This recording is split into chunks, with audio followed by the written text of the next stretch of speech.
लेकिन खुद की गाड़ी में बैठना दिखावा थोड़ी ना होता है। अरे हम दिल्ली से आए हैं, वहाँ पोल्यूशन बहुत है ना, तो हम गाड़ी में नहीं निकलते हैं। हाँ, ये उससे भी बड़ा नेक ख्याल है बेटो। लेकिन अगर आपको पोल्यूशन की इतनी चिंता है तो घर में 5 कार और 7 बाइक क्यों रखी है? अरे इतने पैसे हैं, फुर्सत में क्या करेंगे, कुछ ना कुछ खरीद लेते हैं।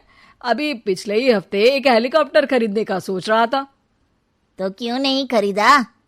अरे उसके पंखे हवा ज्यादा देते हैं, हमारी माँ को ठंड बहुत लगती है ना, अब बुजुर्गों का ध्यान रखना पड़ता है ना। अरे वाह वाह, ये तो बहुत बड़ा, ऊंचा और नेक ख्याल है। हम कैसे मान ले कि ये लोग झूठ नहीं बोल रहे हैं? अरे हमारा परिवार झूठ नहीं बोलता। दिल्ली शहर में किसी से भी पूछ लीजिएगा, हमारे बेटे का बड़े लोगों में उठना बैठना है। हाँ। अरे छोटो चुप रह, इतने बड़े लोग हैं, झूठ क्यों बोलेंगे? हमारी फैक्ट्री है, और ऐसी फैक्ट्री कि यहाँ ग्राहक आया, इधर सामान बनाया जल्दी जल्दी, और हम हर काम ना जल्दी करते हैं। हाँ वही तो, तब जल्दी जल्दी अपनी बेटी का हाथ हमारे बेटे के हाथ में दे दीजिए। दिव्या के पिताजी दिव्या के भाई छोटू की एक भी बात न मानते हुए दिव्या की शादी दिल्ली के इस फेंकू परिवार में करवा देते हैं। जब दिव्या ससुराल पहुंचती है तब आपकी कार्स और बाइक्स कहाँ है? मुझे बाहर जाना था किसी काम से। कार और बाइक्स? कौन सी कार और बाइक्स? अरे जब आप मुझे देखने आए थे तो कहा था ना कि आपके यहाँ 5 कार्स हैं और 7 बाइक्स हैं। हाँ हाँ, उस दिन थी, आज नहीं है। है? आज कहाँ गई? अरे जिनकी थी वो ले गए। मतलब वो आपकी नहीं थी? आपने तो कहा था हमारे घर पर है। हाँ घर पर थी, बाबूजी का एक पार्ट टाइम काम है, कार और बाइक धोने का। उस दिन घर पे 5 कार और 7 बाइक्स थी तो बोल दिया था। अरे झूठ थोड़ी ना बोला है, जैसा था वैसा बोल दिया। और वो हेलीकॉप्टर खरीदने वाली बात, वो झूठ थी क्या? अरे बिल्कुल नहीं, शहर में एक नई कंपनी आई है पंखे की, जिसके पंखे बड़े हैं, कंपनी का नाम हेलीकॉप्टर रखा है। जब लेने गए तो हवा बहुत तेज फेंक रहा था, तो माँ ने बोला ठंडी लगेगी बेटा। वैसे भी दिल्ली में ठंड ज्यादा होती है ना। झूठ कहाँ बोला मैंने, जैसा था वैसा बोल दिया। हे भगवान, और वो फैक्ट्री वाली बात, इधर ग्राहक आया उधर सामान तैयार। अरे वो भी तो बिल्कुल सही है, मेरा ना पानी पूरी का ठेला है, इधर ग्राहक आता है उधर पानी पूरी बना देता हूँ। अरे झूठ कहाँ बोला, जैसा था वैसा बोल दिया। हे राम, मेरे तो कर्म फूट गए। आपने तो कहा था कि आप लोगों का बड़े लोगों में उठना बैठना है। अरे है तो, पहले मैं बहुत बड़े लोगों के यहाँ नौकर था, जब भी कोई गलती करता तो वो मुझसे उठक बैठक लगवा देते। हो गया ना बड़े लोगों में उठना बैठना। दिव्या अपने साथ हुए धोखे पर रोने लगती है और ठान लेती है कि वो ससुराल वालों को लाइन पर लाकर ही रहेगी और उनकी ये झूठ बोलने वाली आदत छुड़वा कर रहेगी। आप लोग खाने में क्या लेंगे? करेला खा लूंगा। अरे मुझे तो टिंडे खाने हैं। कद्दू खाऊंगा। अच्छी बात है, खाने की टेबल पर मिलते हैं। शाम को जब सब खाने की टेबल पर मिलते हैं तो सब देखते हैं कि टेबल पर प्लेट्स में एक पूरा और कच्चा कद्दू रखा है, कच्चा करेला रखा है और कच्चे टिंडे भी रखे हैं। बहू, ये सब क्या है? ससुर जी के लिए करेले, आपके लिए टिंडे और श्रवण जी के लिए कद्दू। अरे वो तो दिख रहा है, लेकिन ये पकाया क्यों नहीं है? आप लोगों ने पकाने को तो नहीं कहा था, बस मैंने पूछा था क्या खाएंगे, तो आपने ये कहा था कि करेले, टिंडे और कद्दू खाने वाले हैं। ये क्या मजाक है दिव्या, तुम झूठ बोल रही हो। अरे मजाक कहाँ है, आपने कहा कद्दू खाएंगे तो खाइए, ऐसे थोड़ी ना कहा था कि पका हुआ खाएंगे। और वो आप क्या कहते हैं, जैसा था वैसा बोल दिया, झूठ कहाँ बोला मैंने। दिव्या की बात सुनकर, समझकर सब शर्मिंदा हो जाते हैं और उन्हें अपने किए और झूठ बोलने की आदत पर पछतावा होता है। दिव्या समझदारी दिखाते हुए उन्हें सच के रास्ते पर चलने और किसी से मजाक में भी झूठ ना बोलने की सीख देती है और उनके काम में मदद करके उनके काम को बच्चा नहीं हुआ था। इसकी वजह से शीतल और अभिमन्यु परेशान रहते थे, लेकिन उन दोनों से ज्यादा परेशान थी शीतल की सास, यानी अभिमन्यु की माँ जानकी देवी। जानकी देवी चाहती थी कि जल्दी से जल्दी उनकी गोद में पोता या पोती आ जाए और इसीलिए वो अपनी बहू शीतल को लेकर एक दिन हॉस्पिटल पहुंची। डॉक्टर मैडम, जरा ठीक से चेक करके बताइए ना, कई बड़े बड़े डॉक्टर को दिखाया है लेकिन मेरी बहू माँ ही नहीं बन पाती। मैंने शीतल को बहुत अच्छे से चेकअप किया है। देखिए, बात यह है कि शीतल के अंदर माँ बनने की कैपेसिटी नहीं है। ये आप क्या कह रही हैं डॉक्टर साहब? कोई तो इलाज होगा ना, कोई दवाई दे दीजिए। देखिए, कुछ प्रॉब्लम ऐसी होती है जिनका कोई ट्रीटमेंट नहीं होता। आई एम सॉरी टू से, लेकिन शीतल कभी माँ नहीं बन सकती क्योंकि उसके यूट्रस में अंदर से ही कुछ प्रॉब्लम है।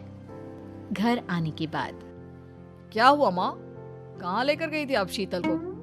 अरे कहाँ लेकर जाती, डॉक्टर मैडम के पास ले गई थी, लेकिन तेरी बीवी तो कभी माँ बन ही नहीं सकती। मम्मी जी, इसमें मेरी क्या गलती? अगर अंदर से कोई प्रॉब्लम है तो उसमें मैं भी कुछ नहीं कर सकती। जानती हूँ, ये बात डॉक्टर के मुंह से सुन चुकी हूँ। अब दोबारा मेरे सामने इस बात का गाना मत गा। अरे माँ, परेशान होने की जरूरत नहीं है, हम सोचते हैं ना कुछ।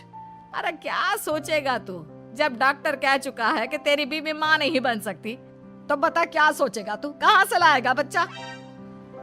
माँ, ये तो मैं भी नहीं जानता। अभिमन्यु, क्यों ना हम अनाथ आश्रम से एक बच्चा गोद ले आए? क्या फर्क पड़ता है बच्चा हमारा हो या गोद लिया हुआ? हाय, बड़ी बातें बनाने वाली। क्या फर्क पड़ता है? अरे क्यों फर्क नहीं पड़ता? मुझे इस वंश को आगे बढ़ाने के लिए मेरे बेटे का खून चाहिए, किसी दूसरे का नहीं। लेकिन माँ, आप जानती हैं कि ये अब पॉसिबल नहीं है। मैं कुछ नहीं जानती। मैं किसी पराये की औलाद को इस घर में अपना पोता या पोती बन के बढ़ता हुआ नहीं देख सकती। मेरा वंश मेरे बेटे के खून से ही आगे बढ़ेगा। लेकिन मम्मी जी, ऐसा कैसे हो पाएगा? आप अच्छी तरह जानती है ना, मेरा और अभिमन्यु का बच्चा नहीं हो सकता। तो मैं अपने बेटे की दूसरी शादी करवाऊंगी और अपनी दूसरी बीवी से यह मुझे बच्चा पैदा करके देगा। ये आप क्या कह रही हैं माँ? मैं किसी और से शादी नहीं करने वाला। मेरे रहते हुए आप अभिमन्यु की शादी किसी और से करवाएंगी मम्मी जी? आप ऐसा कैसे कर सकती हैं? तू बस देखती जा बहू, मैं ऐसा कैसे कर सकती हूँ। कुछ दिनों के बाद, अभिमन्यु, मैंने तेरे लिए लड़की ढूंढ ली है। माँ, मैं आपको कितनी बार समझाऊं, मुझे किसी से शादी नहीं करनी है। पहले मेरी बात सुन। ये जो चमेली है ना, हमारे घर में काम करने आती है, वो तुझसे शादी करने के लिए तैयार है। मम्मी जी, आप अभिमन्यु की शादी एक नौकरानी के साथ करवाएंगी? वो इसलिए क्योंकि चमेली दिखने में बहुत खूबसूरत है, बच्चा भी सुंदर ही होगा। मम्मी जी, लेकिन एक बच्चे के लिए अपने बेटे की शादी नौकरानी के साथ करवाना, क्या ये सही है? अगर अभिमन्यु ने शादी नहीं की ना, तो मैं अपनी जान दे दूंगी। अब देख लो, अगर तुम्हें अपनी माँ की जान प्यारी है तो तुम्हें इस नौकरानी के साथ शादी करनी ही होगी। इस तरह जानकी देवी अपने बेटे अभिमन्यु की शादी नौकरानी चमेली के साथ करवा देती है। कुछ दिनों के बाद, नौकरानी से मालकिन बन के तो मजा आ गया, अब तो मैं इस घर की मालकिन हूँ। देखो, अपने आप को ज्यादा मालकिन समझने की कोशिश मत करो। एक बार तुम्हारा और अभिमन्यु का बच्चा इस दुनिया में आ जाए, उसके बाद तुम इस घर से हमेशा के लिए चली जाना। अरे जाओ जाओ, किसी और के आगे बातें बनाना। एक बच्चा तो पैदा नहीं कर सकी, बढ़िया आई। जाओ जाकर मेरे लिए कॉफी बना कर लाओ। नौकरानी मैं हूँ या तुम?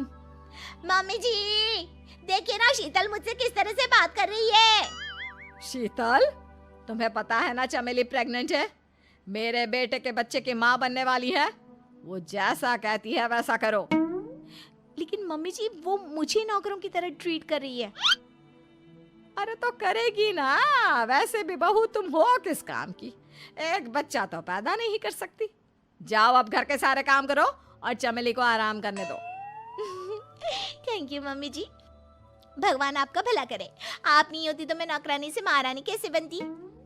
देखो तुम्हें जो चाहिए सब मिलेगा, खूब खाओ पियो, मजे की जिंदगी जियो, लेकिन बस मुझे एक बच्चा पैदा करके दे दो।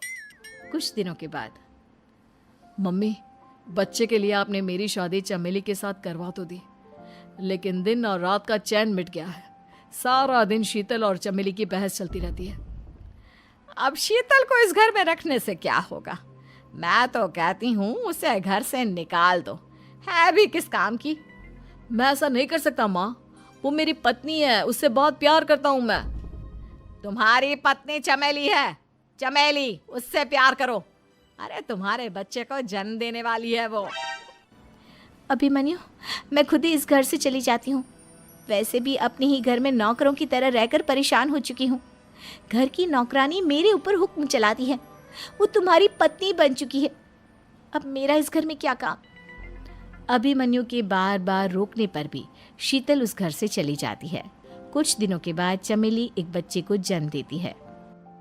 भगवान ने मेरी सुन ली, मेरे बेटे का घर भर गया, उसका अपना बच्चा इस दुनिया में आ गया। मम्मी जी, बच्चे को हाथ लगाने से पहले मेरी एक शर्त तो सुन लो। तुम कहना क्या चाहती हो चमेली? आपकी मम्मी को बहुत शौक था ना अपने पोते को खिलाने का। अब देखो, इस दुनिया में हर चीज की कोई ना कोई कीमत तो होती है। तुम अपनी आधी प्रॉपर्टी मेरे नाम कर दो, बच्चा तुम्हारे नाम।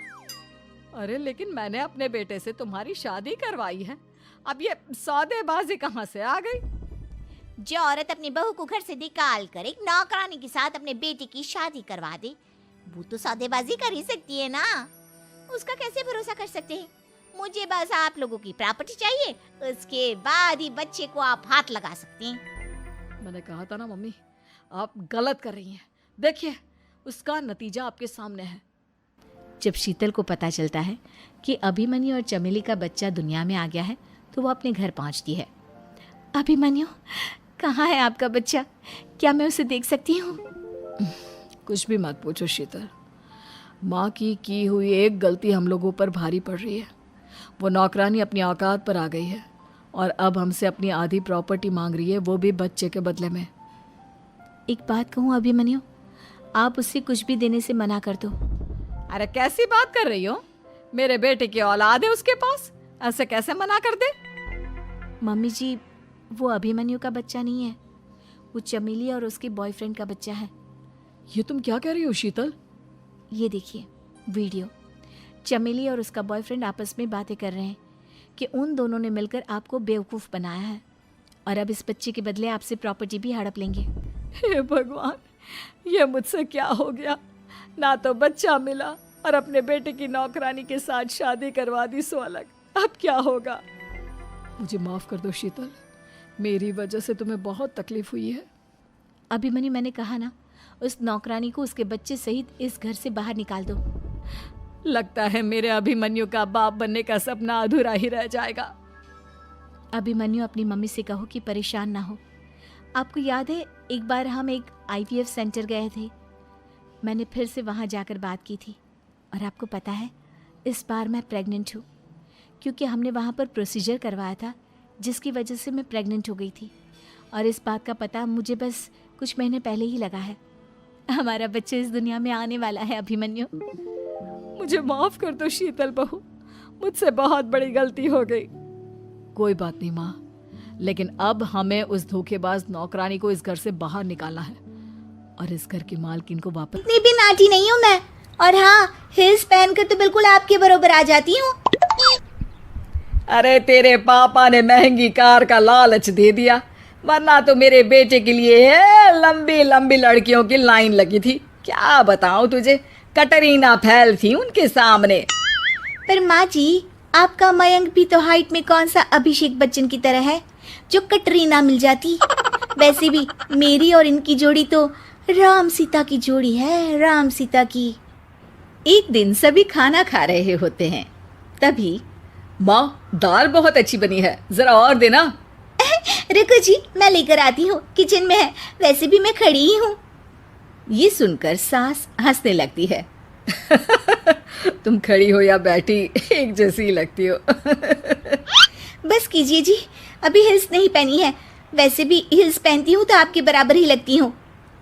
एक दिन नेहा सब्जी लेने बाहर निकलती है तो पड़ोसन कहती है, अरे देखो देखो कितनी नाटी है, मयंक तो दिखने में अच्छा है, हाइट भी ठीक ठाक है, फिर क्या जरूरत थी ऐसी नाटी बहू लाने की। दहेज बहन दहेज, अंधे हो गए थे पैसों के पीछे, अब करे जगह साई। दोनों की बात नेहा सुन लेती है और उसे बहुत गुस्सा आ जाता है। आंटी जी एक बात बताओ, मेरे पापा के पास पैसे हैं, उनको अच्छी लड़की की तलाश थी, ये पसंद आए और शादी हो गई, इसमें मेरा क्या कसूर है जो आप लोग मुझे सुना रही हैं? अरे नहीं नहीं नेहा, हम तो तेरी सास की बात कर रहे थे कि कितनी लालची औरत है। देखिए वो लालची नहीं है, हाँ उनकी कुछ शौक है जो वो अपने बेटे से पूरा करवाना चाहती है, और देखा जाए तो उसमें उनकी गलती भी क्या है भला। अगर इन्होंने मुझसे शादी की है तो ज़रूर कुछ न कुछ तो अच्छाई नज़र आई होगी ना। और अब ना तो मैं आपकी बहू हूँ और ना ही आपके रिश्तेदारों को मुझसे मिलना है, फिर ये बात समझ नहीं आई कि आप इतना परेशान क्यों हो रही हैं। ये बोलकर नेहा वहाँ से निकल जाती है। नेहा चलो तैयार हो जाओ, हम लोगों को एक पार्टी में जाना है। नेहा तैयार होकर पार्टी में जाती है जहाँ मयंक का दोस्त उससे कहता है, अरे मयंक तू लकी है यार, तेरी बीवी की हाइट इतनी कम है कि तुझे बच्चे की जरूरत ही नहीं है, भाभी ही बच्ची जैसी है। और मयंक मेरी बीवी इतनी कम हाइट की हो ना तो मैं तो घर से बाहर ही ना निकलूं, कहीं फुदक कर चली गई तो लेने के देने पड़ जाएंगे। सभी नेहा पर हंसने लगते हैं। तभी पार्टी की जगह पर आग लग जाती है। अरे भागो यहाँ से, जल्दी करो, निकलो यहाँ से। अरे लेकिन बाहर के दरवाजे पर ही आग है, अब कैसे बाहर निकलेंगे, कोई रास्ता भी नहीं है। अरे रास्ता है ना, अगर कोई इस खिड़की से बाहर निकलकर अगर सामने के दरवाजे में आग को बुझा दे तो सब निकल सकते हैं। तभी नेहा उस छोटे से जरोखे से बाहर निकलकर आग को बुझा देती है।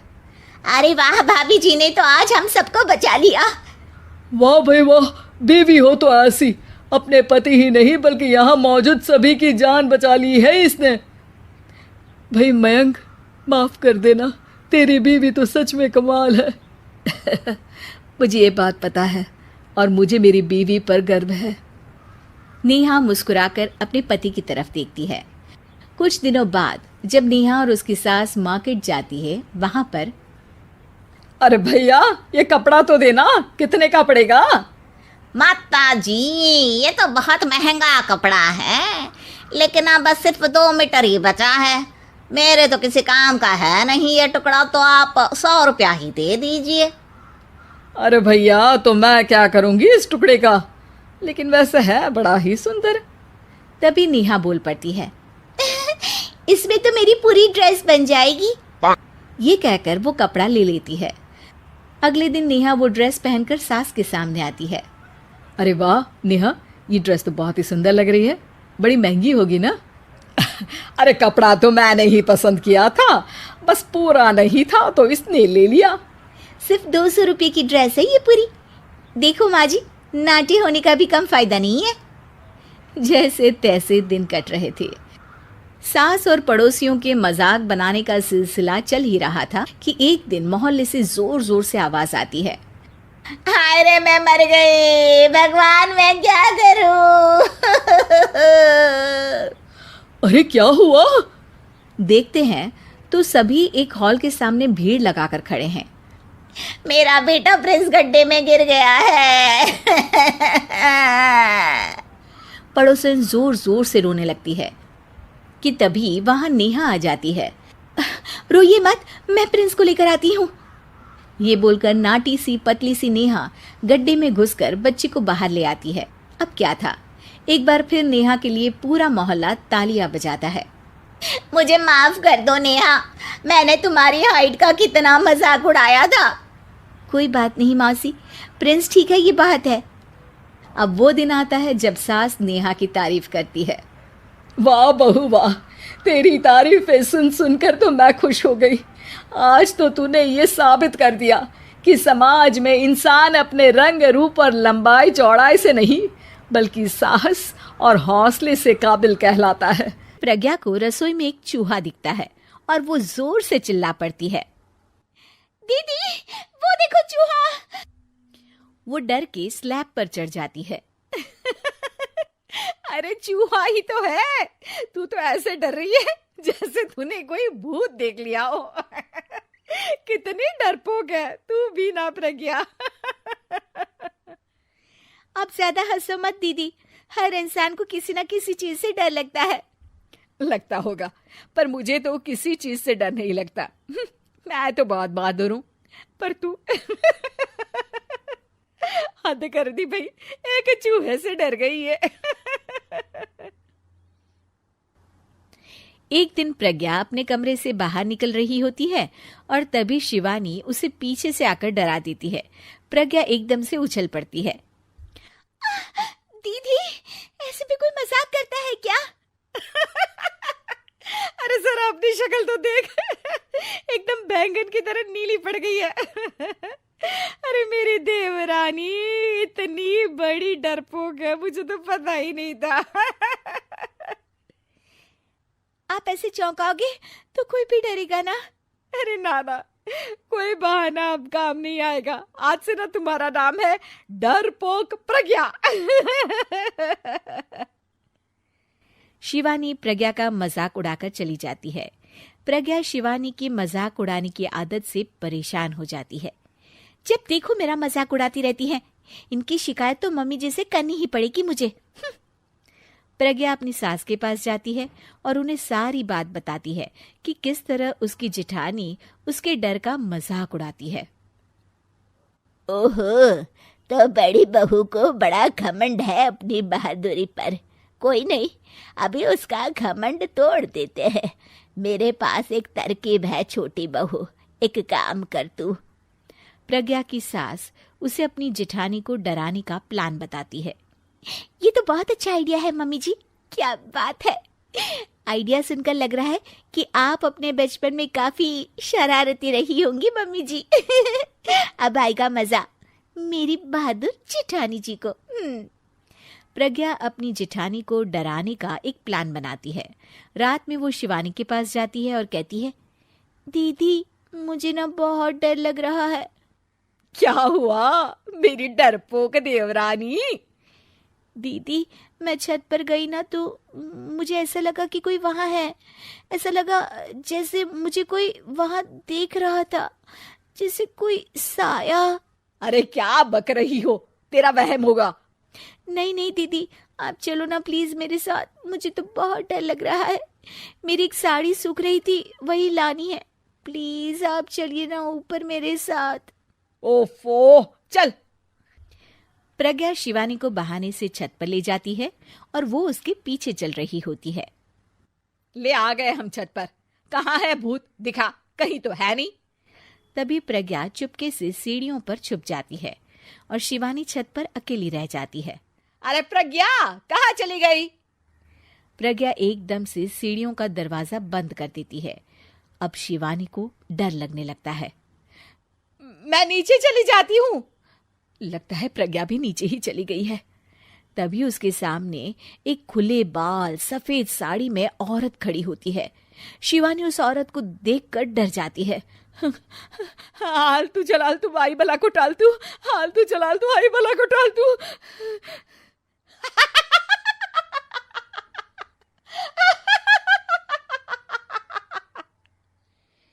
चुड़ैल की हंसी सुनकर शिवानी बुरी तरह डर जाती है। नहीं नहीं, मुझे छोड़ दो, भगवान के लिए मुझे छोड़ दो। नहीं नहीं नहीं नहीं नहीं नहीं नहीं, नहीं। मैं तुझे नहीं छोड़ूंगी, मैं तेरा खून पी जाऊंगी। तभी चुड़ैल की हंसी उसकी सास की हंसी में बदल जाती है।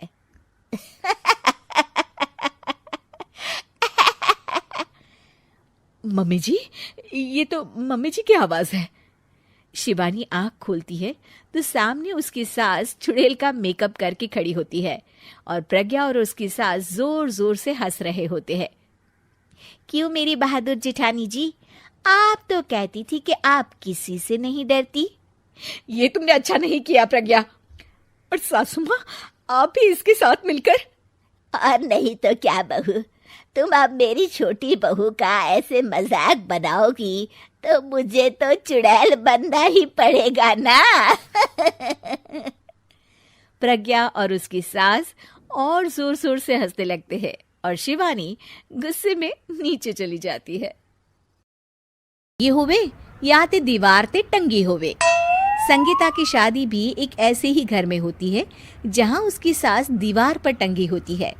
ससुर और पति शादी के पहले दिन उसे सास के फोटो के सामने ले जाते हैं, जहां ससुर जी कहते हैं, बेटा बेटा संगीता, ये तुम्हारी सास थी, बहुत नेक और भली, लेकिन थोड़ी गुस्सैल थी। गुस्सा आने पर सब तहस नहस कर देती थी, पर अब ये इस दुनिया में नहीं है। हाँ संगीता, माँ होती तो तुम इनकी कोई बात टाल नहीं सकती थी, वरना तो माँ घर में भूचाल ले आती। संगीता मन में खुश होती है कि अच्छा है कि ऐसी औरत अब इस घर में नहीं है, लेकिन दिखावे के लिए वो जैसे ही सास की फोटो के सामने हाथ जोड़कर खड़ी होती है, ये क्या? सास उसे देखकर मुस्कुराने लगी। संगीता आंखों को मलकर एक बार फिर से देखती है, लेकिन फिर सास के चेहरे का भाव, भंगिमा यानी एक्सप्रेशन बिल्कुल बदले होते हैं। वो अपने पति और ससुर को कहती है, माँ की तस्वीर तो स्माइल कर रही है। ना ना बेटी, ये कैसे संभव है? जरूर तुम्हें कोई गलती हुई होगी, ऐसा कैसे हो सकता है? लगता है तुम शादी की सारी फॉर्मेलिटी करते करते थक गई हो, तुम्हें आराम की जरूरत है संगीता। खैर, सारे संगीता की बात को इग्नोर कर कमरे में चले जाते हैं। वैसे सास की फोटो पर एक्सप्रेशन एक के बाद एक बदलते ही रहते हैं। सुबह होती है, पति और ससुर को काम पर भेजकर संगीता कमरे की सफाई करने में लग जाती है कि तभी उसे आवाज आती है, टेबल ठीक से साफ करो। ऐसे भी कोई टेबल साफ करता है? इससे अच्छा तो ये गंदा ही था। किसी औरत की आवाज सुन संगीता दंग रह जाती है और सोचने लगती है कि आवाज कहाँ से आई। आवाज को नजरअंदाज कर वो फिर से अपना काम करना शुरू करती है, लेकिन इस बार तो आवाज बिल्कुल उसके कान के पास से आती है। मेरा घर है ये। जब तक मैं थी चमका कर रखती थी, हर एक चीज शीशे की तरह थी। तुम्हें तो ना सफाई आती है ना कुछ पता है। क्यों तुम्हें मेरे घर की जिम्मेदारी दे दी गई है? पता नहीं तुम में मेरे बेटे को क्या दिखाई दिया। मैं होती तो एक से बढ़कर एक लड़कियों की लाइन लगा देती।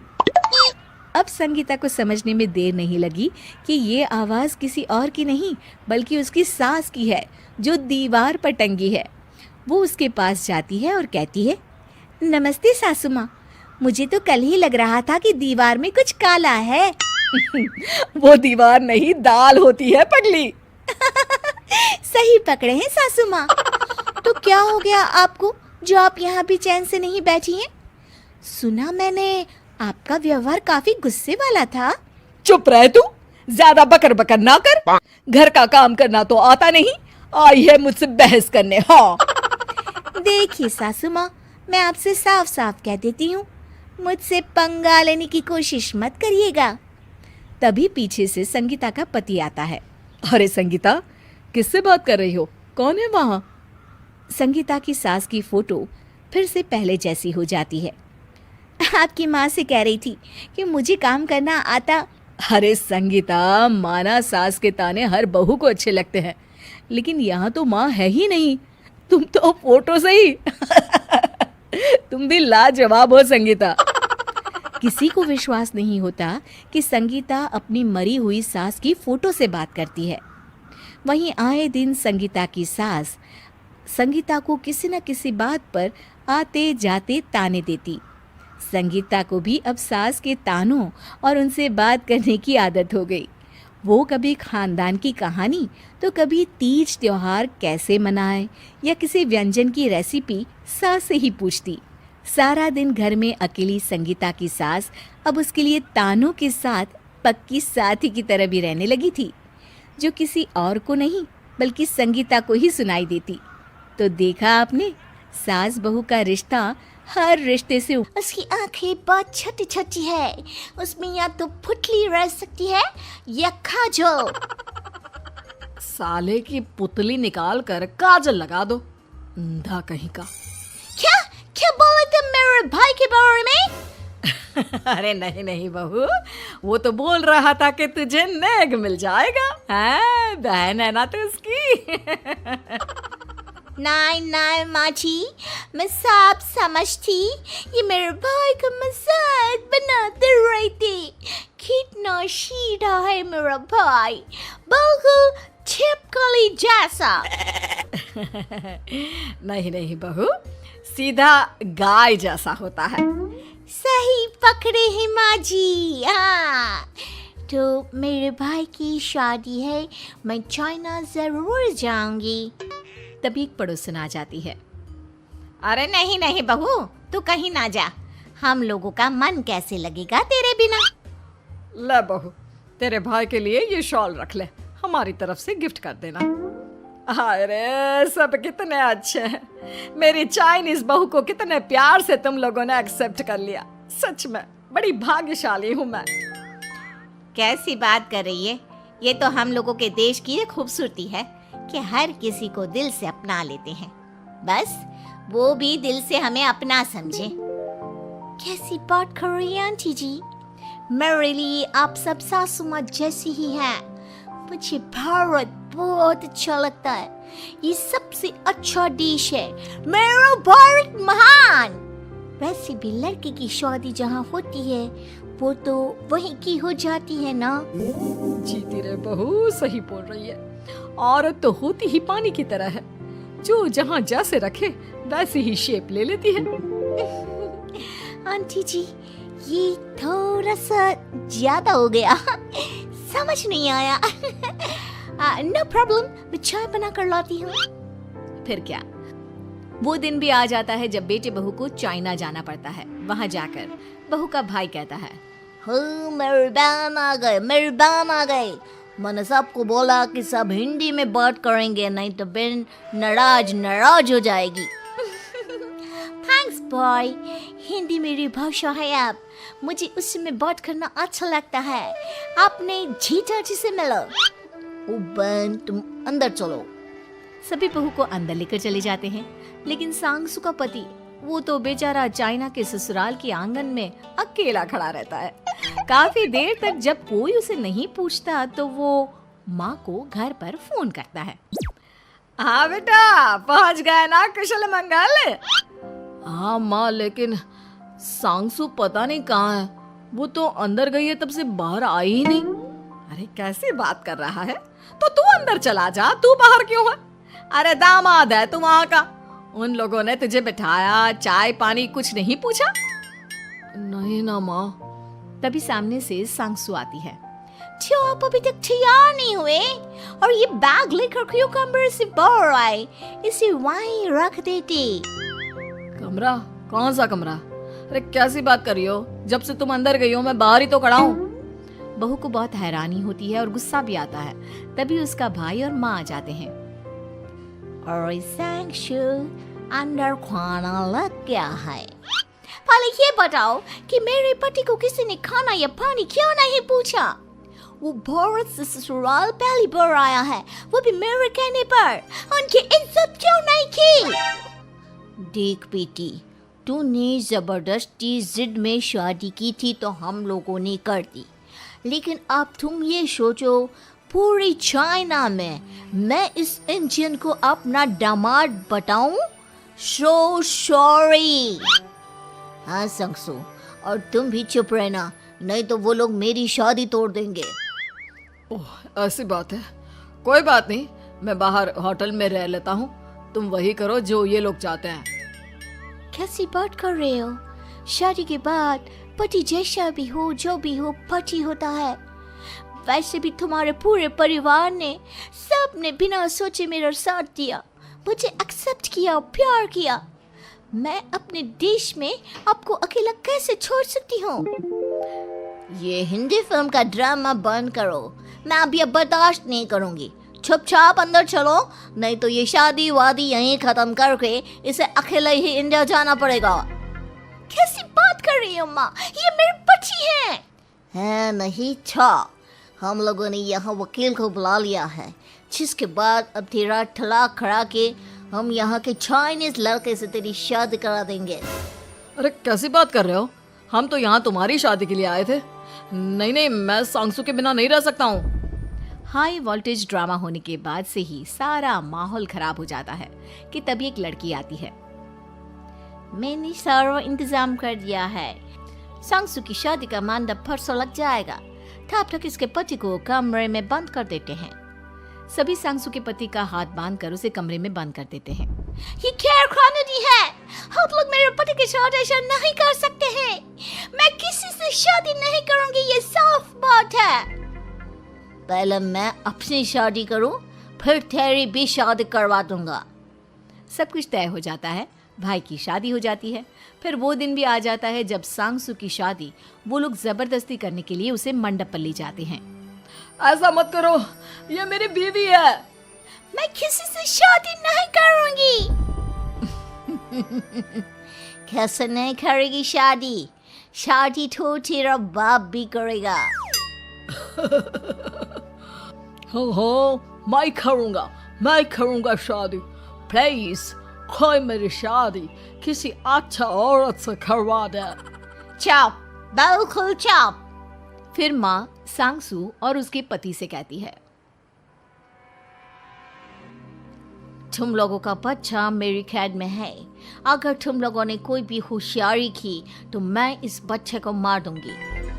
दोनों माँ का रूप देखकर हैरान हो जाते हैं। बच्चे की खातिर दोनों शांत हो जाते हैं और शादी की रस्में शुरू हो जाती है कि तभी सांगसू की सास पुलिस के साथ आ जाती है। माँ, सरसू माँ आ गई, मेरी माँ आ गई। माँ प्लीज हम लोगों को बचाकर वापस ले चलो। पुलिस सभी को गिरफ्तार कर लेती है। बेटी के बच्चे को मारने की धमकी तो कोई चुड़ैल ही दे सकती है। अरे तो ये चुड़ैल ही तो है। ये सही बोल रहे हैं, ये औरत किसी चुड़ैल से कम नहीं है। तभी उन लोगों का बच्चा भी आकर सांगसू के गले लग जाता है। माँ, तू सही समय पर आ गई, लेकिन तुझे कैसे पता चला कि यहाँ ये सब हो रहा है? बेटा, ये चाइनीज लोग ना होते ही धोखेबाज हैं। इन लोगों पर मुझे भरोसा नहीं था, इसलिए मैंने तेरे फोन को हमेशा के लिए मेरे फोन से अटैच कर दिया था, जिससे तेरे आसपास होने वाली सारी बात मैं सुनती रहूं। उस दिन भी मेरी तेरी बात हो रही थी तो तेरा फोन ऑन था, मैं सब समझ गई थी। मुझे माफ कर दो। नहीं, बिल्कुल नहीं। चलिए माँ जी। हो ना, मैं मुश्किल से 35 से 40 हजार ही कमा पाता हूँ। इस घर के खर्चे दिन ब दिन बढ़ते जा रहे हैं, थोड़ा कंट्रोल करो ना। क्या खाना और कपड़े पहनना भी बंद कर दूं? मैं ऐसा नहीं कह रहा हूँ मीरा। तुम जानती हो राधा का भी पोस्ट ग्रेजुएशन पूरा होने वाला है। घर के खर्चों के साथ उसकी शादी की जिम्मेदारी भी उठानी है। मेरे बच्चों की पढ़ाई से ज्यादा इम्पोर्टेंट राधा की शादी है, तो करो जो मन में आए। मैं बोझ लगती हूँ तो मैं बच्चों के साथ अपने मायके चली जाती हूँ। तुम्हारी सारी मुसीबतें ही खत्म हो जाएगी। मीरा, मुझसे बहस मत करो। सुबह सुबह ऑफिस जाने के टाइम पर ही कलेश करके दिन मत खराब करो। इतना बोलकर कार्तिक वहां से चला जाता है। तभी कार्तिक बेटा, ऑफिस जा रहे हो? मेरी दवाइयाँ लेते आना। और बेटा, बिजली का भी बिल 2 महीने से जमा नहीं हुआ, इसे भी आज जमा करवा देना। जी पिताजी, लाइए बिजली का बिल। 4600 रुपए बिजली का बिल आया है। माँ, मीरा, राधा, कितना ज्यादा बिल आया है। भैया, ये 2 महीने का बिल है और मैं तो सिर्फ फोन चार्ज करती हूँ। अरे बेटा, मैं तो गीजर से पानी गर्म करने के अलावा मेरे कमरे में एक पंखा और एक लाइट ही तो जलते हैं। मीरा, तो फिर इतना बिल कैसे आया? हाँ, सारा इल्जाम मेरे पर ही लगा दो ना। भाभी, आप भी तो एसी चलाती हो, उससे भी बिजली का बिल बहुत ज्यादा आता है ना। एसी मेरे मायके से आई है और वो भी अब सबकी आंखों में खटकने लगी है। मीरा, अपना मुंह बंद करो और आज के बाद तुम एसी नहीं चलाओगी। माँ, आप भी अपना पानी धूप में गर्म करके नहाया करो। कार्तिक ये कहकर घर से ऑफिस के लिए निकल गया। घर से कुछ आगे जाते ही उसकी गाड़ी पंचर हो गई। कार्तिक को पंचर बनवाकर ऑफिस पहुंचने में लेट हो गया। बॉस ने कार्तिक को अपनी कैबिन में बुलाया। मे आई कम इन सर? कम इन। बहुत लेट हो तुम। सॉरी सर, कुछ प्रॉब्लम्स की वजह से लेट हो गया। मुझे कुछ नहीं सुनना। तुम्हारा टारगेट कंप्लीट हुआ? नो सर, अभी बाकी है। क्यों? सर, मार्केट में बहुत रिसेशन चल रहा है, बिजनेस कहीं से मिल नहीं पा रहा। मैं अपनी तरफ से पूरी कोशिश कर रहा हूँ सर। मुझे तुम्हारी कोशिश नहीं चाहिए, मुझे बिजनेस चाहिए। अगर तुमसे नहीं हो पा रहा है तो तुम रिजाइन कर सकते हो। अब नहीं सर, मुझे इस नौकरी की बहुत जरूरत है। मैं अपनी फैमिली का सिंगल अर्निंग पर्सन हूँ। मेरी जॉब चली गई तो मेरी फैमिली प्रॉब्लम में आ जाएगी सर। इसका ख्याल तुम्हें रखना चाहिए। जाओ यहाँ से, और बिना बिजनेस लाए मुझे तुम अपना मुंह मत दिखाना। कार्तिक बिजनेस की तलाश में इधर से उधर कड़ी धूप में सारा दिन भटकता रहता है और थका हारा जब शाम को घर आया। बेटा, मेरी दवाई ले आए और बिजली का बिल भर दिया। अब दवाई लाना भूल गया पिताजी, और बिजली का बिल जल्दी भर दूंगा। पर बेटा, याद से भर देना, वरना बिजली वाले बिजली काट कर चले जाएंगे। लीजिए पानी। बच्चों के एनुअल फंक्शन के लिए स्कूल में जमा करने वाले पैसे लेकर आए? अभी सैलरी नहीं आई है मेरा, और अकाउंट में ज्यादा पैसे भी नहीं बचे हैं। तो क्या बच्चों को स्कूल भेजना बंद कर दूं? बच्चे अगर इस साल एनुअल फंक्शन नहीं अटेंड करेंगे तो कोई पहाड़ नहीं टूट पड़ेगा। और अब तुम मेरा दिमाग खाना बंद करो। अरे, आप मुझ पर क्यों चिल्ला रहे हैं? कार्तिक गुस्से में घर से बाहर चला जाता है। अब मीरा रोने लगती है। भाभी, आप रोइए मत। टेंशन लेने से कुछ नहीं होगा। पर राधा, घर के भी खर्चे हैं। कार्तिक के गुस्सा करने से घर के खर्चे नहीं पूरे होंगे। पर मेरा बेटा, लड़ाई करने से भी कोई समाधान नहीं मिलेगा, उल्टा घर का माहौल ही खराब होगा। पर मुझे लगता है हमें भी घर के खर्चों में हाथ बढ़ाना चाहिए। मुझे योगा सेंटर में जॉब का ऑफर मिला है। मैं कल से ही जॉब ज्वाइन कर लूंगी। वैसे तो मुझे भी सिलाई आती है। मैं भी लोगों के कपड़े सिलना शुरू कर देती हूँ। हाँ बेटा, मैं भी तुम्हारा घर के कामों में हाथ बटा दिया करूंगी, और काज बटन लगाकर सिलाई करने में भी सहायता करूंगी। मीरा, मैं तुम्हारे बच्चों के साथ मोहल्ले के बच्चों को भी ट्यूशन पढ़ाऊंगा। भी मजा आएगा। शिविन, ओ शिविन, महाराज उठने के लिए क्या 21 तोपों की सलामी लेंगे? अरे बिस्तर से बाहर निकल, ऑनलाइन क्लास स्टार्ट होने वाली है। अरे तुम भी हद करती हो। स्पीकर की तरह चिल्लाने की क्या जरूरत है? दिख नहीं रहा मेरी कॉन्फ्रेंस चल रही है। अब कैमरा और स्पीकर ऑन कर रहा हूं, मुझे कोई शोर नहीं चाहिए। इस पर जैसे ही रोहन लैपटॉप का कैमरा और स्पीकर ऑन करता है, तभी कुकर की सीटी बजती है। करा लो अब इसे चुप। लॉकडाउन नहीं हुआ, मेरी मौत का फरमान जारी हो गया। दोनों बाप बेटे ने नाक में दम किया हुआ है। ऐसा बोलकर गीता वहां से शिविन के कमरे में पहुंच जाती है, जहां शिविन अभी भी सो रहा होता है।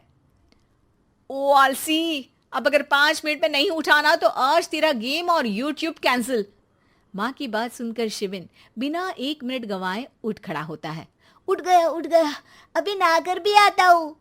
ये नाटक कहीं और। मुंह पर गीला कपड़ा मार और पढ़ने बैठ। शिविन की ऑनलाइन क्लास स्टार्ट हो जाती है, जिस पर गीता उसे वहां बिठाकर रसोई में चली जाती है। थोड़ी देर में उसे कमरे से कुछ आवाज सुनाई देती है, जिसे सुनकर वो कमरे में वापस आती है। हाय राम, तुझे क्लास अटेंड करने के लिए बोला था, कैमरा ऑफ करके बिस्तर पर नाचने के लिए नहीं बोला था।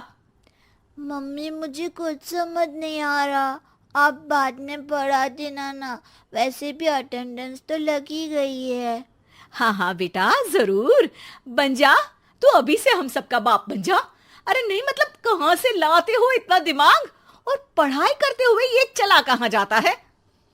नाइस क्वेश्चन, दिमाग से पूछकर बता दूंगा। शिविन की बातों से परेशान होकर गीता उसे मारने के लिए जैसे ही आगे बढ़ती है, तभी वो कमरे से बाहर भाग जाता है। अब शिविन आगे आगे और गीता हाथ में चप्पल पकड़े उसके पीछे पीछे पूरे घर में दोनों घूम रहे होते हैं। इसी बीच वो रोहन के पास पहुंच जाता है और शिविन को मारने वाली चप्पल रोहन के लैपटॉप पर जाकर गिरती है। ओए माँ! मम्मी, अब पापा को चप्पल मार रही हो? वो आज तक के रिपोर्टर, चुपचाप जाकर क्लास अटेंड कर ले, नहीं तो अगली तेरे पीछे लगेगी। इस पर शिविन वहां से चला जाता है, जिसके बाद रोहन गीता से कहता है, इस सर्कस के लिए कुछ बोलना चाहोगी? अरे क्या करूं, जब से तुम दोनों घर में रहने लगे हो, घर अपने आप ही सर्कस बन गया है और मैं तुम्हारी नौकर। कभी बेटी को संभालो तो कभी बाप के नखरे उठाओ। इन्हीं सब उथल पुथल में दिन बीतते रहते हैं, जिसमें हर रोज घर के अंदर कुछ नया सियप्पा खड़ा मिलता है, जो ज्यादातर शिविन और रोहन के ऑनलाइन स्कूल और ऑफिस से रिलेटेड ही होता है। एक सुबह, शिविन चल उठ, आज की क्लास जल्दी है। कैमरा ऑफ करके आप अटेंड कर लो। अरे ऐसे छित्तर पड़ेंगे, दादी नानी सब एक साथ याद आ जाएंगी। गीता की लाख मशक्कतों के बाद क्लास तो खत्म हो जाती है, लेकिन उसके बाद शिविन फोन इस्तेमाल करते हुए इंस्टाग्राम रील बनाने लगता है। रसोड़े में कौन था? तुम थी, मैं थी, कौन था? कौन था? हाँ, मैं गरीब हूँ, मैं गरीब हूँ। अरे ओ गरीब के बेटे, आजा, मैं बनाती हूँ तुझे गरीब। मैं बताती हूँ रसोड़े में कौन था। पढ़ाई करने बोलो तो इनकी माँ मर जाती है और ये पागलपंतियां जितनी मर्जी करा लो। गीता शिविन को डांट रही होती है, तभी रोहन बीच में बोल पड़ता है, अरे बच्चा ही तो है, इतना गुस्सा क्यों कर रही हो? बेटे का साथ देने की इसी एक कोशिश में अब शिविन के साथ साथ रोहन भी गीता के गुस्से की सूली पर चढ़ जाता है। अगर बेटे पर इतना ही प्यार आ रहा है तो इसे क्लास अटेंड क्यों नहीं कराते, इसका होमवर्क क्यों नहीं कराते? उस समय तो बहुत जल्दी मीटिंग आ जाती है, वो काम मैं करूं और यहाँ इस बेफिजुली की चीज में तरफदारी करके बन जाओ महान। हे भगवान, कोई तो इनके ऑफिस और स्कूल खुलवाओ, मैं इन्हें और घर में नहीं सह सकती। अरे कुछ और मांग लेती, क्योंकि तुम्हारी ये विश इस साल तो पूरी होने से रही, कोरोना। हाय नास पिटे ने जिंदगी ही बर्बाद कर दी। खाए कोई पचाए कोई, कल मुझे चुन चुन कर सबको मेरी बद्दुआ लगेगी। उन्होंने दुनिया का और इन बाप बेटे दोनों ने मेरा जीना मुश्किल कर दिया। गीता वहां से चली जाती है, जिसके बाद रोहन शिविन से कहता है, अरे तुम्हारी मम्मी इतनी भड़की हुई क्यों है? आपकी वजह से पूरा समय घर में रहते हो और उस पर कोई काम कराने की जगह बस ऑर्डर देते रहते हो। अच्छा बेटे, सारा इल्जाम मुझ पर, पूरा दिन तो वो तुम पर ही चिल्लाती है। हाँ, मतलब दोनों का 50-50 है, कुछ करना पड़ेगा। वो कहते ना, make the best out of worst. I have an idea. वैसे तुम्हारी माँ सही कहती है, बहुत जुबान चलाने लगे हो। करने की कोशिश करती रहती। बस एक यही आदत की वजह से निर्मला जी को कभी कभी उस पर गुस्सा आ जाता। बाकी सब कुछ ठीक था। सुमित बेटा, तुम नव्या को समझाने की कोशिश क्यों नहीं करते? अरे बार बार केजीएफ के हीरो की तरह भेस बदल कर घूमती रहती है कॉलोनी में, सब देख देख कर हंसते हैं। क्या करूं मम्मी, मैंने उसे कई बार कहा कि बहू हो, बहू की तरह रहा करो, लेकिन उसके सर पर तो केजीएफ का भूत सवार है, किसी की सुनती ही नहीं। ठीक है बेटा, तो ऑफिस जा, मैं एक बार और उससे बात करने की कोशिश करती हूँ। थोड़ी देर के बाद नव्या अपने कमरे से निकलकर बाहर आती है। अरे बहू, ये क्या, तुम फिर से केजीएफ की एक्टर बन गई? मम्मी जी, आपको पता है ना, मैं उसकी पर्सनालिटी से बहुत इम्प्रेस्ड हूँ और मेरी फेवरेट मूवी है ये। जानती हैं, मैंने तो सारे डायलॉग्स भी रट कर रख लिए हैं। अरे बेटा, लेकिन थोड़ा बहुत समाज की भी तो परवाह करनी पड़ती है ना। तुम इस तरह घूमती हो, सब लोग क्या सोचते होंगे, थोड़ा तो डरा करो। मम्मी जी, डर होना चाहिए और दिल में होना चाहिए, वो अपुन के नहीं, सामने वाले के दिल में होना चाहिए। अरे तुम फिर से केजीएफ के डायलॉग मारने लगी। अरे पता नहीं कब समझोगी। डोंट वरी मम्मी जी, मैं अभी आपके लिए गर्मा गर्म कॉफी बना कर लाती हूँ, उसके बाद आपकी सारी टेंशन रफू चक्कर हो जाएगी। कुछ दिनों के बाद। नव्या, नव्या कहाँ हो तुम? मैं यहाँ हूँ। अरे क्यों इस तरह केजीएफ का हीरो बनकर घूम रही हो? कभी तो मेरी बीवी बनकर रह लिया करो। छोड़ो ना सुमित। अच्छा बताओ, मुझे आवाज किस लिए दे रहे थे? क्या बताऊं यार, मेरे बॉस ने मुझे इतना काम दे दिया ना, पूरी तरह से परेशान हो गया हूं। ऐसा लगता है ऑफिस नहीं युद्ध पर जाता हूं। अरे बेटा, परेशान क्यों होता है? ला, मैं तेरा सर दबा देती हूँ। दुखी मत हो, काम तो सबको करना ही पड़ता है। लेकिन मम्मी, ऑफिस में आजकल बहुत काम रहता है, थक जाता हूं मैं। जानता है बेटा, जब तू छोटा था ना, तो मैं ऑफिस और तुझे संभालने का सारा काम करती थी। तब मुझे भी ऐसा ही लगता था। लेकिन कुछ दिनों के बाद सब ठीक हो जाएगा बेटा। सही कह रही है मम्मी जी। तुम अपने आप को ऑफिस में काम करने की वजह से योद्धा समझते हो, लेकिन जानते हो, इस दुनिया में सबसे बड़ा योद्धा एक माँ होती है। अरे ये डायलॉग तो मैंने कहीं सुना है। जरूर सुना होगा। केजीएफ फिल्म का डायलॉग भला किसने सुना नहीं होगा? हे भगवान, कोई मेरी बीवी के सर से केजीएफ का भूत उतार दे। कुछ दिनों के बाद नव्या, सुमित तो ऑफिस चला गया। एक काम करते हैं, हम दोनों मार्केट चलते हैं। मुझे कुछ शॉपिंग करनी थी। ठीक है मम्मी जी, मैं अभी तैयार होकर आती हूँ। थोड़ी देर बाद नव्या फिर से केजीएफ फिल्म के हीरो की तरह गेटअप रखकर आ जाती है। अरे तुम फिर से ये बन गई। चलिए ना मम्मी जी, आप जानती है ना मुझे ऐसे रहना बहुत पसंद है। प्लीज प्लीज प्लीज मम्मी जी। अच्छा ठीक है, चलो। मार्केट में निर्मला जी को उनकी एक सहेली मिलती है। अरे निर्मला, ये तुम किसे साथ में लेकर घूम रही हो? लगता है फिल्म का हीरो निकलकर तुम्हारे साथ आ गया है। मेरी बहन, क्या बताऊं, ये फिल्म का हीरो नहीं है। अच्छा, ये तुम्हारा बेटा होगा। बहुत दिनों से देखा नहीं ना, इसलिए पहचान नहीं पाई मैं। अरे नहीं नहीं, मेरी पूरी बात तो सुनो। ये मेरी बहू है नव्या। है? लेकिन दिखने में तो ये बिल्कुल केजीएफ के एक्टर की तरह नजर आ रही है। हाँ, वो क्या है ना, इसे इसी तरह रहना पसंद है। क्या बात है बहू, शहर में इस तरह घूम रही हो, तुम्हें बिल्कुल भी अजीब नहीं लगता? लोग तुम्हारे बारे में क्या कहेंगे? आंटी जी, जो शहर में रहने आता है ना, वो उसके बारे में सीखता है, और जो राज करने आता है ना, वो शहर को अपने बारे में सिखाता है। और मैं इस शहर को अपने बारे में सिखा रही हूँ। अरे ऐसा ही कुछ तो केजीएफ पिक्चर के हीरो ने भी बोला था ना अपनी फिल्म में। ये हुई ना बात, सही पहचाना आपने। केजीएफ फिल्म के हीरो का ही डायलॉग है ये। निर्मला जी और नव्या को मार्केट में शॉपिंग करते करते शाम हो जाती है, और शाम को घर लौटते वक्त एक सुनसान सड़क पर अचानक से एक चोर उनके सामने आकर खड़ा हो जाता है। चुपचाप अपना सारा रुपया, माल, पैसा मुझे दे दो। क्यों दे दे पैसे? तुमने दिए क्या सामान खरीदने के लिए? ओए चुप कर। और इस तरह बहुरुपया बनकर क्यों घूम रहा है?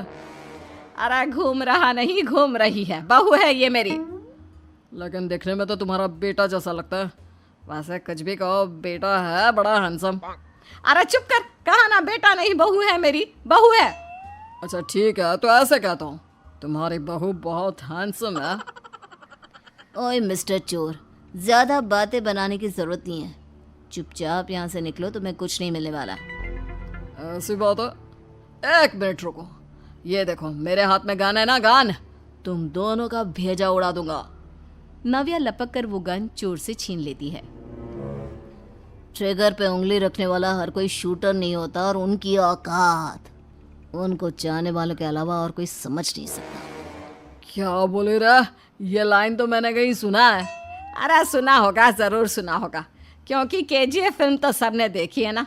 मेरी बहू तो दिन में 4-4 बार देखती है। उसी का डायलॉग है ये। अरे वाह आंटी जी, बहुत कमाल की है आपकी बहू। चलता फिरता केजीएफ का एक्टर ही लगती है। एक काम करो, अब तुम यहाँ से चलते फिरते बनो, वरना तुम्हारी ये जो नकली गन है ना, इसी से नकली गोली चलाकर तुम्हारा नकली भेजा उड़ा दूंगी। चोर डर के मारे वहां से भाग जाता है। कुछ दिनों के बाद एक दिन सुमित नव्या से कहता है, नव्या, मेरे कुछ दोस्तों ने शहर के बाहर जो बड़ा सा गार्डन है ना, वहाँ पर गेट टुगेदर का प्लान बनाया है। तुम भी सही वक्त पर रेडी हो जाना, हम भी चलेंगे। रेडी होने में तो मैं माहिर हूँ, और आप तो जानती ही है ना मैं कैसे रेडी होती हूँ। नव्या प्लीज, इस बार मेरी बीवी की तरह बनकर तैयार हो जाना।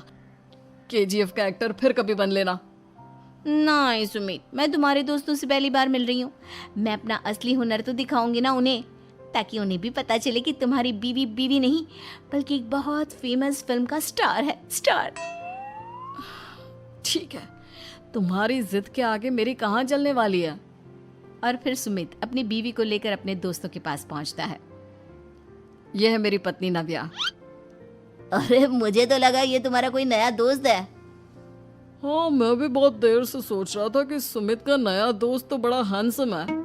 आप लोगों को गलत फहमी हुई है, मैं इनका दोस्त नहीं बल्कि इनकी बीवी हूँ। अगर आप बीवी हैं तो बीवी की तरह क्यों नहीं रहती? आपको देखकर तो ऐसा लगता है जैसे सुमित अपनी किसी कॉलेज की फ्रेंड को लेकर घूम रहा है। अब क्या बताऊं यार, तुम लोग ही समझाने की कोशिश करो, मेरी तो कोई बात नहीं सुनती। अरे भाभी जी, ये तो बहुत बुरी बात है, रियली वेरी बैड। हमारे दोस्त को तो बीवी के साथ रहने की फीलिंग ही नहीं आती होगी। If you think I am bad, I am your dad. अरे भाभी जी, क्या कमाल का डायलॉग मारा है, मजा आ गया। आप तो एक्टिंग भी बहुत अच्छी करती हैं। हाँ, लेकिन बस एक ही इंसान की एक्टिंग करती है मेरी बीवी, केजीएफ के हीरो की, और उसी की तरह रूप बदल बदल कर घूमती रहती है। यार सुमित, तेरे तो मजे हैं, चलता फिरता सिनेमा हॉल तेरे संग चलता है। बेटा, मेरे कितने मजे हैं और कितने नहीं ये तो मुझे ही मालूम है। ऐसा क्यों कह रहा है यार? सारा दिन डायलॉग सुनने को मिलते हैं और बीवी एक हैंडसम दोस्त की तरह नजर आती है, और क्या चाहिए? क्या बताऊं भाई, कई बार रात को सोते वक्त जेब में नकली गन रखकर सोती है और फिर झटके से मेरे सर पर गन तान के केजीएफ के डायलॉग मारती है। उस वक्त मेरी क्या हालत होती होगी ये तो मैं ही समझ सकता हूँ ना। नहीं कि खाना तो आराम से खा ले, लेकिन नहीं, अरे थोड़ी देर रील्स नहीं बनाओगी तो आसमान नहीं टूट पड़ेगा। अरे मम्मी, इसी को तो कहते हैं डिटर्मिनेशन। तुम नहीं समझोगी ये सब। हे भगवान, इस लड़की को सद्बुद्धि दे। जब देखो तब टेढ़ा बाका मुंह बनाती रहती है। मनीषा की बात का प्रज्ञा पर जरा भी असर नहीं होता और वो खाते खाते रील्स बनाती रहती है। दिन बीतने लगते हैं और देखते देखते प्रज्ञा का कॉलेज भी खत्म हो जाता है। आए दिन कोई ना कोई मनीषा को प्रज्ञा की शादी करवाने का सुझाव दे जाता है। सब ठीक ही कहते हैं, प्रज्ञा की शादी कर देनी चाहिए। अपने घर के काम काज में व्यस्त हो जाएगी तो खुद ही ये रील्स और नाच गाना बंद हो जाएगा। मनीषा और प्रेम प्रज्ञा के लिए एक अच्छा लड़का ढूंढने लगते हैं और तभी विकी का रिश्ता प्रज्ञा के लिए आता है, जिसने प्रज्ञा को उसकी रील्स देखकर पसंद कर लिया था। अगले दिन विकी अपने माता पिता के साथ प्रज्ञा के घर पहुंच जाता है और प्रज्ञा साड़ी पहने हाथों में चाय की ट्रे लिए उनके सामने आती है। जब विकी को पसंद है तो हमें भी बहू पसंद है। बहन जी, आप बारात की तैयारी कीजिए। एक बार लड़का लड़की अकेले में बात कर ले तो अच्छा रहेगा। हाँ हाँ, क्यों नहीं। मनीषा विकी को प्रज्ञा के कमरे में भेजती है, जहां प्रज्ञा पहले से ही रील्स बना रही होती है। तभी विकी कहता है, आ गए आपके साजन जी, हमारे साथ ये रील्स कंप्लीट करती तो और भी अच्छा रहता। अच्छा जी, अब आ ही गए हैं तो बना ही लेती हूँ आपके साथ। दोनों मिलकर रील्स बनाते हैं। जब वी मीट और तुरंत पोस्ट भी कर देते हैं। फिर विकी कहता है, जब आप साड़ी में चाय लेकर आई तब मुझे लगा कि कहीं मैं गलत घर में तो नहीं आ गया। अब सही है। दोनों की शादी पक्की हो जाती है और शादी के दिन भी प्रज्ञा रील्स बनाने से चूकती नहीं, यहाँ तक कि बारात के समय भी नाचते हुए रील्स बनाती है। सभी लोग प्रज्ञा की तारीफ के पुल बांध देते हैं और प्रज्ञा नाचती गाती अपने ससुराल चली जाती है। सब कुछ अच्छा चल रहा होता है। प्रज्ञा यहाँ भी दिन भर हर चीज की रील्स बनाती रहती है, लेकिन कुछ दिनों के बाद जब सुनीता कहती है, बहू, ये रील्स के साथ साथ कुछ काम भी कर लिया करो। वैसे तुझे और क्या क्या बनाना आता है? मम्मी जी, वैसे तो सब कहते हैं कि मैं सब कुछ अच्छा बनाती हूँ, लेकिन मुझे लगता है कि मैं मैगी अच्छा बना लेती हूँ, हाँ कॉफी भी अच्छा बना लेती हूँ और मुंह तो सबसे अच्छा बना लेती हूँ। हैं? अच्छा अच्छा। सुनीता अपना माथा पकड़ लेती है और कहती है, बहू, कुछ खाना बनाना भी सीख लेती। मम्मी जी, मैं लंबी प्लानिंग कर रही हूँ। जल्दी ही मैं इतनी फेमस हो जाऊंगी कि मुझे पैसे मिलने लगेंगे। हम दोनों सास बहू राज करेंगे, राज। नौकर काम करेंगी और लोगों की तो लाइन लगेगी हमसे मिलने के लिए। तेरा दिमाग खराब हो गया है क्या बहू? हंसी मजाक तक ठीक है, लेकिन इस तरह घर नहीं चलते। जितना जल्दी हो इस घर के तौर तरीकों को सीख लो। प्रज्ञा मुंह घुमाकर चली जाती है और तुरंत उसी वक्त एक रील बनाती है। ये देख सुनीता का गुस्सा 7वें आसमान पर चला जाता है और विक्की के घर आती ही सुनीता उसे सब कुछ बताती है। विक्की भी अब प्रज्ञा की इन हरकतों से परेशान हो जाता है। तुम टेंशन मत लो मम्मा, मैं देख लूंगा। विक्की कमरे में जाता है तो देखता है कि प्रज्ञा रील्स बना रही है। विक्की बड़े ही प्यार से प्रज्ञा से कहता है, प्रज्ञा, इन सब के लिए मैं तुम्हें मना नहीं कर रहा हूँ, लेकिन फिर भी हर वक्त तो ये अच्छा नहीं लगता ना। समझने की कोशिश करो, मुझे भी तुम्हारा थोड़ा वक्त चाहिए। मैं जब ऑफिस से आता हूँ तो मुझे समय देने की जगह इसी में लगे रहते हो। तुम ज्यादा ही सोच रहे हो। तुम भी मेरे साथ रील्स बनाओ ना, तुम्हें भी बहुत अच्छा लगेगा। तुम्हें इज्जत से कोई बात समझ में नहीं आती क्या? दिमाग खराब हो गया है तुम्हारा इस चकाचौंध से। अगर तुमने अपना रवैया नहीं बदला तो मैं तुमसे दूर चला जाऊंगा। तुम ही रिश्ता लेकर आए थे, मुझे लड़कों की कमी नहीं थी और ना आज है। विक्की दरवाजा पटक कर चला जाता है। धीरे धीरे विक्की प्रज्ञा से दूर होता जाता है। एक रोज मनीषा प्रज्ञा के ससुराल उससे मिलने जाती है। तब सुनीता उससे कहती है, बहन जी, अब आई हैं तो कुछ दिन यहाँ रहकर जाइएगा। आप ही का घर है।